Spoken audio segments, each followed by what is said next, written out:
Sean Hannity, host of Hannity, he just showed up. How you doing, sir? I watch you guys every weekend. You guys have the best show, great rapport, great to be with you, great to see you. Pete wants to get me all tatted up like him. I may have to think about it. Look at how we actually had a discussion. What would you do? What would it be if you had a tattoo? It would all be patriotic. It would be God, faith, family, country. That's it. Just a screaming eagle across the chest. Oh, look at it. He's in fit fighting shape, and the tattoos are coming next. Yeah.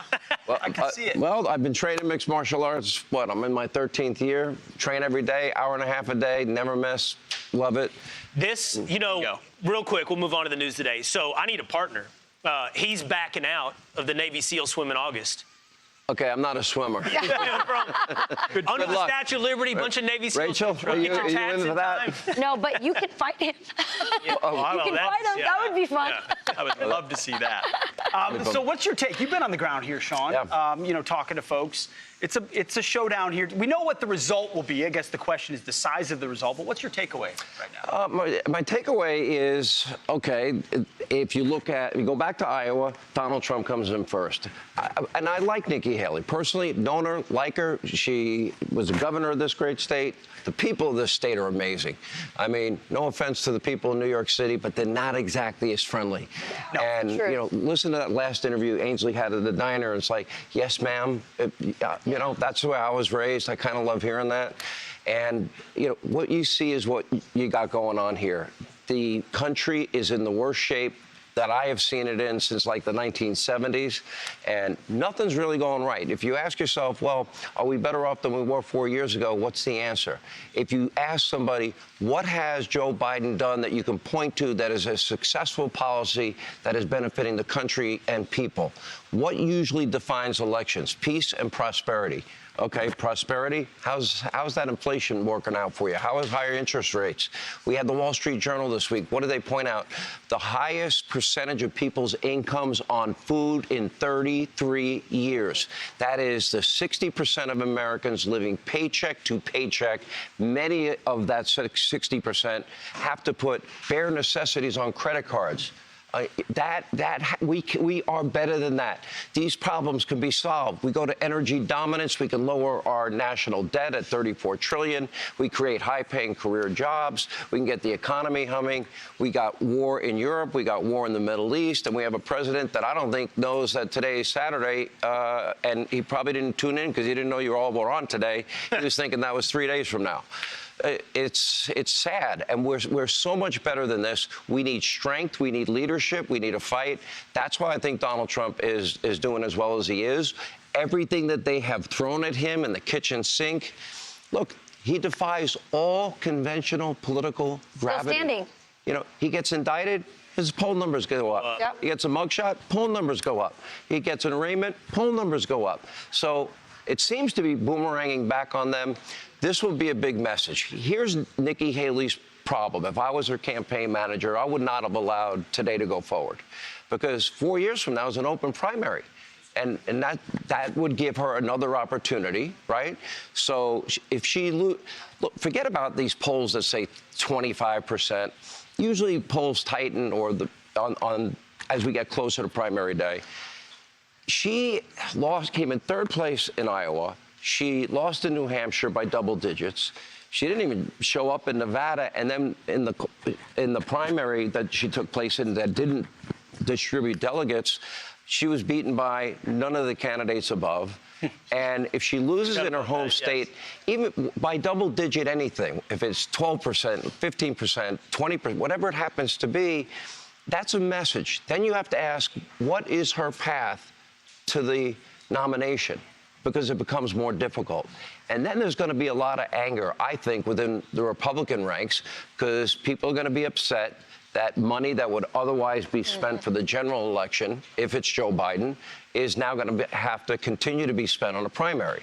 And that's where the anger, I think, will come in. Well, Sean, I'm going to ask you a question about that path. I think there's an interesting theory. First, though, let's hear from Nikki Haley and Donald Trump, and that's going to lead us, I think, towards the potential, what she might think of as her path. Watch this. You got to. It's going to take a lot of courage. Courage from everyone here. Courage for me to run, and courage for every one of you to know Don't complain about what happens in a general election if you don't vote in this primary. But we're going to have a gigantic victory here in South Carolina. We're going to show crooked Joe Biden and the radical left Democrats that we are coming like a freight train in November. We're going to win this state, and then we're going to tell crooked Joe Biden, you're fired. Get out of here. You're fired.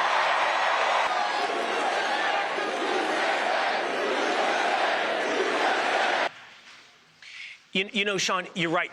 It is interesting and hard to understand. Why would you stick around for, I'm not trying to be mean, a potentially and probably embarrassing loss in your home state. So why would you do that if you're Nikki Haley? And I saw Nikki Haley on with Bill Hemmer earlier this week, and he asked her, are you hanging around to be an insurance policy for one of Donald Trump's legal wranglings? And I think that the answer in the end, although she kind of danced around it, is yes. Probably. I think that's a good analysis. She had been making the argument that she was a more electable candidate. I don't know if you all saw the poll that came out of Texas this week, but Trump was up by, I believe, 9, and she was down by 7 in a red state like Texas. So it's not the slam dunk that she's making it out to be. And I actually think that had maybe she gotten out after Nevada, waited the 4 years, and then maybe joined and partnered with Trump, take on a big role in his administration, which I think she would be great at. I think it would have been a better strategy for her, but nobody ever listens to me, so what point, what does that matter? I try to give Pete advice. Yeah, Pete never listens. Every once in a while. No, you do. He once in a while. It's good advice. Yeah. What would push her out? Will it be the donor money running out? Would it be her prospects diminishing in 2028? Because I think you're right. There'll be a point at which Republicans say, we're not going to forget this. This is sabotage. Even Gavin Newsom said that on CNN just yesterday, that Nikki Haley is the best surrogate Democrats have right now, going after Donald Trump. Republicans won't forget that at some point. And she had been appealing because Democrats can cross over in South Carolina. A little bit different than what the process in New Hampshire. And appealing to Democrats to vote in a Republican primary.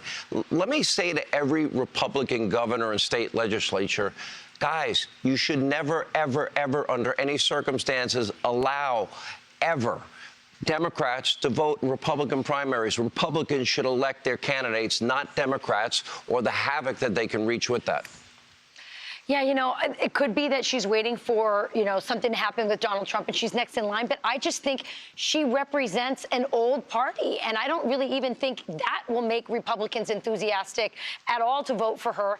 I have to say, I think she's looking to get onto boards. There's a lot of people, there's a lot of corporations that like Never Trumpers on their corporate boards.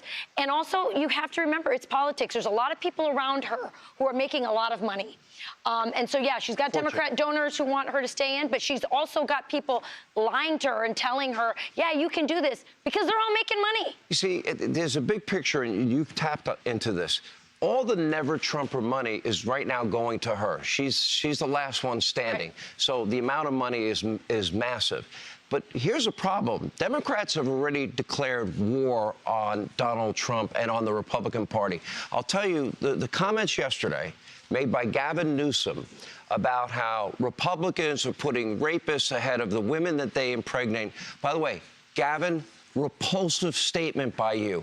And coming from you, I've got to be honest, frankly, every crime committed in your sanctuary state of California, including raping and the murders that have taken place, illegal immigrants, that is because of your policies, Joe's open borders, where they literally are allowing unvetted illegal immigrants from Iran and Syria and Afghanistan and Egypt and Russia and China to cross our border.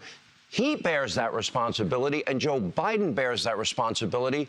And God forbid, among those nearly 10 million illegals unvetted in this country, we wake up one morning like we did in 2001 on 9/11, and there's an attack. The likelihood of that is growing every day we do not secure the border. Yeah. That border must be secure. And I have a big announcement about that on Monday, about the border. Yeah. All right. Speaking of things that are coming up.